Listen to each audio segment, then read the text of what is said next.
احادیث نبوی۔ ایک شخص عمر بن خطاب رضی اللہ تعالیٰ عنہ کے پاس آیا اور عرض کی کہ مجھے غسل کی حاجت ہو گئی اور پانی نہیں ملا تو اب میں کیا کروں؟ اس پر عمار بن یاسر رضی اللہ تعالیٰ عنہ نے حضرت عمر بن خطاب رضی اللہ تعالیٰ عنہ سے کہا، کیا آپ کو یاد نہیں جب میں اور آپ سفر میں تھے، ہم دونوں جنبی ہو گئے، آپ نے تو نماز نہیں پڑھی لیکن میں نے زمین پر لوٹ پوٹ لیا اور نماز پڑھ لی۔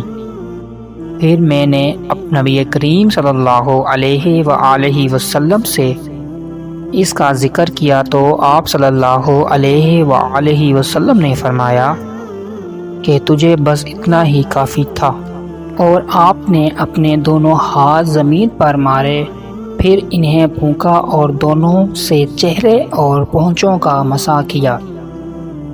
صحیح بخاری حدیث نمبر 338۔